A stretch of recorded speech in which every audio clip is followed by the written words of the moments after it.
आदि शंकराचार्य सनातन संस्कृति का अगर किसी ने सबसे ज्यादा प्रचार प्रसार और उद्धार किया तो वो नाम ये है, क्योंकि बाल्यावस्था न सिर्फ इन्होंने वेद पुराणों को कंठस्थ किया बल्कि उसको जन जन तक पहुंचाया। चार धाम यात्रा हो या चार शंकराचार्य पीठ, सभी इन्हीं की देन है। ऐसे में इनको जहां से एकात्म और सनातन का ज्ञान मिला, वो ज्ञान स्थली कैसे भूली जा सकती है। केरल से 8 साल की उम्र में घर बार छोड़कर हजारों किलोमीटर दूर ओंकारेश्वर ही वो धरती थी जहां शंकर से आदि शंकराचार्य बने। भले ही उन्होंने कम उम्र में देह त्याग दिया, लेकिन उनके रास्ते पर आज भी दुनिया चल रही है।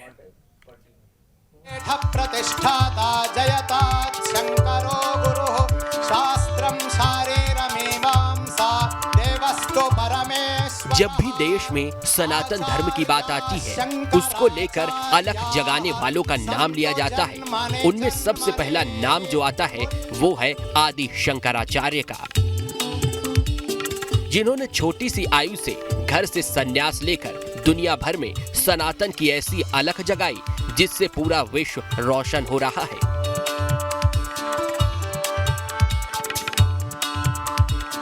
ऐसे में जब उनके संदेशों के प्रचार प्रसार के लिए एकात्म धाम बनाया जा रहा है, तो फिर संत समाज में खुशी की लहर दौड़ गई है।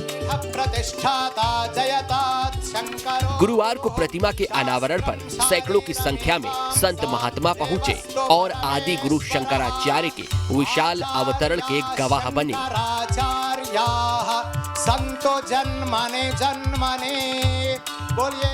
आज हमारे मध्य प्रदेश में जगत गुरु आदि जगत गुरु शंकराचार्य जी भगवान की मूर्ति का जो आज यहाँ पर प्रतिष्ठा की गई और यहाँ पूरे देश से साधु संत आए।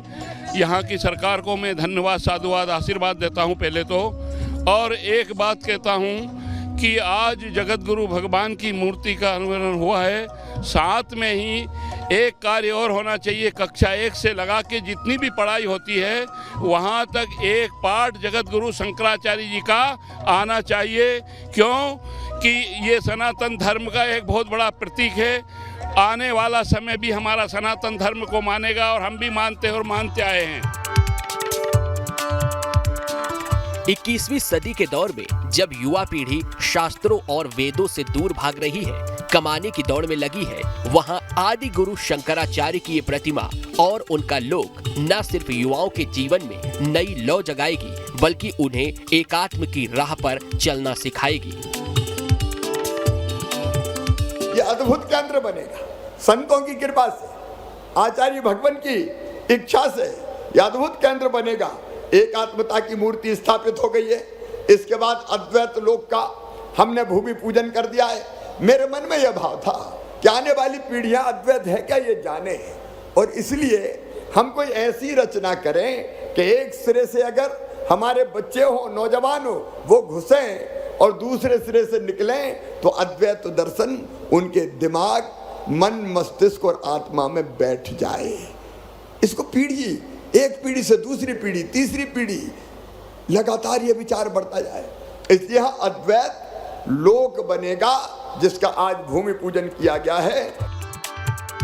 इसीलिए एकात्म धाम के लोकार्पण कार्यक्रम में बड़ी संख्या में युवाओं ने शिरकत की, जिनका कहना था कि शंकराचार्य का ये धाम दुनिया को सनातन का पाठ पढ़ाएगा। हम बहुत सौभाग्यशाली हैं कि मध्य प्रदेश की धरती में आदि गुरु शंकराचार्य आज से हजारों वर्ष पूर्व आए और यहाँ से उन्होंने ज्ञान अर्जन किया। ये वही मानदाता भूमि है जहाँ पर उनकी गुरु की प्राप्ति हुई और यहाँ पर उन्होंने प्राप्त किया। अद्वैत लोक बनने का सबसे बड़ा लाभ ये है कि यहाँ से पूरे विश्व से यहाँ पर वेद के कॉलेजेस खुलेंगे, वेद पे रिसर्च होगी, अद्वैत वेदांत पे, शंकरा भाष्य पे, ये सभी जो सरकार का प्रकल्प है वो एक दिन सिद्ध होगा और आकर्षण का केंद्र ओंकारेश्वर पूरी दुनिया में बनेगा। पूरी दुनिया के लोग यहाँ पर आएंगे। शंकराचार्य ने सबसे एक सूत्र दिया था, वो एकात्मता का सूत्र दिया था, जो कि शंकराचार्य ने पूरे भारतवर्ष का भ्रमण करके सबको जोड़ने का काम किया था। तो यहाँ पर अद्वैत लोक का निर्माण किया जा रहा है, जिसमें जितने कार्य शंकराचार्य ने किए हैं वो सारे कार्य प्रदर्शनी के माध्यम से, चित्रों के माध्यम से, कलाकारी के माध्यम से युवाओं को दिखाए जाएंगे। और किन पद चिन्हों पर चलना है वो भी यहाँ पर वेदशाला खोली जाएगी, वेदों की पाठशालाएं चलेंगी, गुरुकुल चलेंगे, वहाँ पर यूनिवर्सिटीज बनेंगी। तो यहाँ पर बहुत बड़ा विकास होने वाला है। वेदांत का एक प्रमुख केंद्र ओमकारेश्वर भविष्य में भारत का माना जाएगा। युवाओं की बात बिल्कुल सही है, क्योंकि आदि गुरु शंकराचार्य ही वो शख्स थे जिन्होंने भारत में भक्ति का पुनर्जागरण किया। आदि गुरु शंकराचार्य का 788 ईस्वी में केरल के काल्डी गांव में जन्म हुआ था।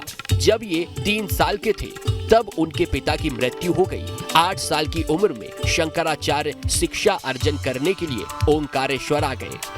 इसके बाद गुरु के आश्रम में उन्होंने 4 साल तक ज्ञान अर्जित किया। 12 साल की उम्र में शंकराचार्य को वेदों का ज्ञान हो गया। फिर ये भारत यात्रा पर निकले और इन्होंने देश के 4 हिस्सों में 4 पीठों की स्थापना की। आदि गुरु शंकराचार्य का जीवन काल भले ही मात्र 32 साल का रहा, लेकिन इस अवधि में उन्होंने सनातन धर्म और वैदिक ज्ञान को पुनर्जीवित कर दिया। उनके बताए मार्ग आज भी संतों और सनातन धर्म में आस्था रखने वाले भक्तों का मार्गदर्शन करते हैं। शंकराचार्य का जो दर्शन है, क्योंकि हम अभी भी पटियाला में रह के विवेक चूड़ामणि ले रहे हैं। विवेक चूड़ामणि 581 श्लोक है, जो इतने सुंदर कोई अगर सुनेगा जीवन उसको धन्य हो जाएगा। जो वननेस कहा है वो उसमें बताया क्या है, ब्रह्म क्या है, ये ब्रह्म ही जगत रूप में प्रतीति होता है। तो ये एकात्म भाव जो उन्होंने दिया है उसको एक साकार रूप में हमारे चीफ मिनिस्टर ने किया है और अभी इनागोरेशन हुआ, उसके अलग अलग और आयाम बाकी है। और लोगों को हर घर जैसे नारद जी ने कहा है, गृहे गृहे जने जने भक्तिम स्थापयिष्यामि। शंकराचार्य ने उसके बाद भी यही किया, गृहे गृहे घर घर में, कि इस ज्ञान को प्रचार वो करने के लिए कहा, अपना जीवन को धन्य किया। शंकराचार्य ने देश के जिन 4 कोनों में मठ स्थापित किए वे सभी मठ आगे चलकर शंकराचार्य पीठ कहलाए, जहां उन्होंने अपने शिष्यों को आसीन किया था। वे सभी शिष्य शंकराचार्य कहलाए। सबसे पहले शंकराचार्य मंडन मिश्र बने थे। मठों में शंकराचार्य की परंपरा अभी तक चली आ रही है। ये हिंदू धर्म में सबसे सर्वोच्च पद माना जाता है। 4 धाम की यात्रा जिनका हिंदू धर्म में विशेष महत्व है, उसके शुरुआती यात्री आदि गुरु शंकराचार्य ही थे, जिनका मानना था कि इस वास्तविकता और अनुभवी दुनिया की सभी चीज ब्रह्मा से जुड़ी है और इस ब्रह्मांड में ब्रह्म ही सत्य है, जिसे फिर से एक बार दुनिया को समझने की जरूरत है। साधु संतों के साथ साथ जो युवा इस कार्यक्रम में शामिल होने आए थे, उनमें भी बेहद खुशी और उत्साह रहा इस बात को लेकर के कि आदि गुरु शंकराचार्य की दीक्षा स्थली जो रही है ओंकारेश्वर, अब उसे एक और नई पहचान मिलने जा रही है और युवाओं को, हमारी आने वाली पीढ़ी को सनातन धर्म से, वैदिक विचारों से जोड़ने के लिए ये बेहद ही मददगार साबित होगी।